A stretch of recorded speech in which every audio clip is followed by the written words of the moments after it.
Hey class, welcome back to the channel.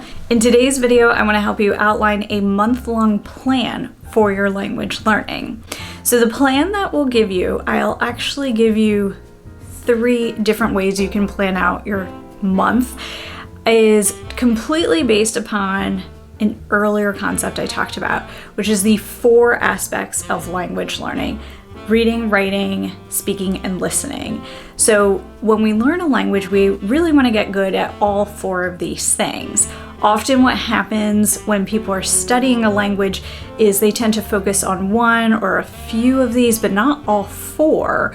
So that means they might end up being pretty good in conversation, or they might be pretty good at, say, reading a text, but when it comes to, say, writing something themselves, they're not very well equipped, or when it comes time to actually sharing their own thoughts and ideas, they can't really do it comfortably.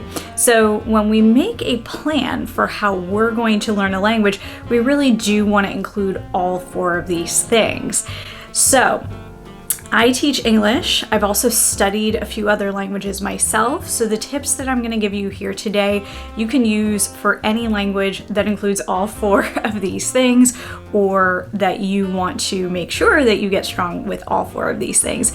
If for whatever reason you don't really care about writing or reading because you find the writing system in the target language too hard, or you just don't think you're going to actually need it, you can skip it, but the tips I'm giving you are really meant to help you become strong at the full language. So remember, we have those 4 aspects: reading, writing, speaking, and listening.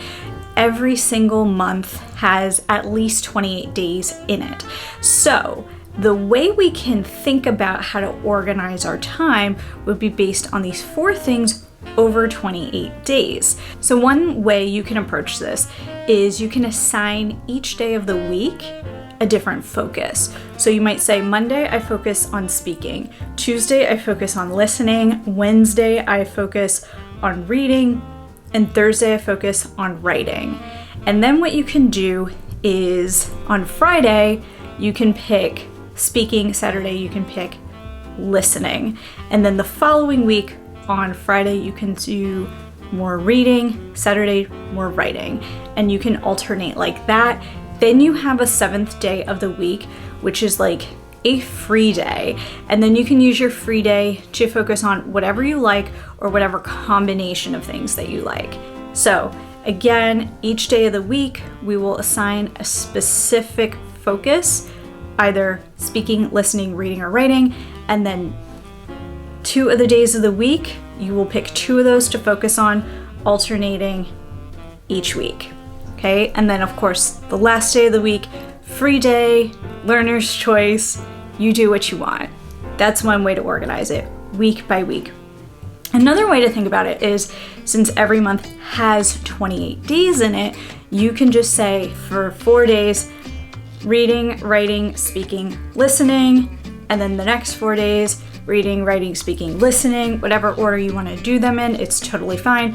You just alternate every 4 days. So each day has a different focus, and then you repeat the order over and over again until you get to 28 days. Most months have 30 or 31 days, which means you will have 2 or 3 days extra. You can use those as a day off. You can use those as free days, up to you, learner's choice in that scenario. Also, sometimes life happens, things come up, you get sick, you have to go to a wedding, whatever it is. You can take the day off and just live your life. You don't have to feel like everything has to be on this super strict schedule. The schedule is just mainly to help you get everything in consistently. And then the last way you could approach your schedule is, if there are 4 weeks in the month, you can say, this first week I'm going to do primarily speaking activities. The second week I'm going to do primarily listening. 3rd week, primarily reading. 4th week, primarily writing. And if there are, again, any extra days in the month, then you can use those as free days to do whatever you like, or take the day off, up to you.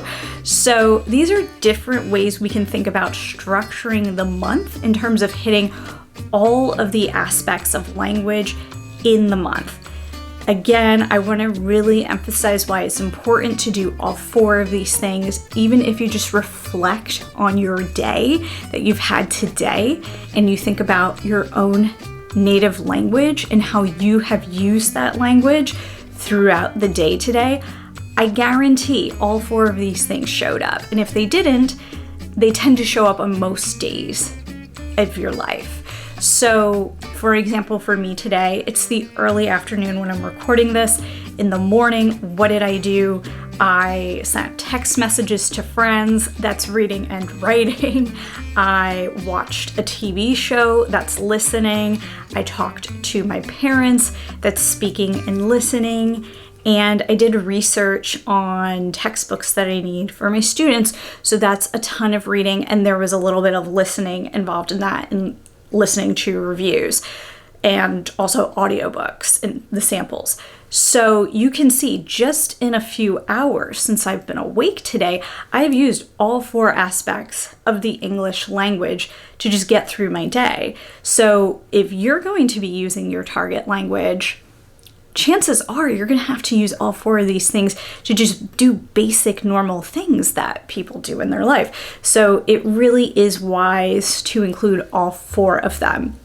Now, some people might ask, well, can I just do like 1 month where I do just speaking and another month where I just do listening?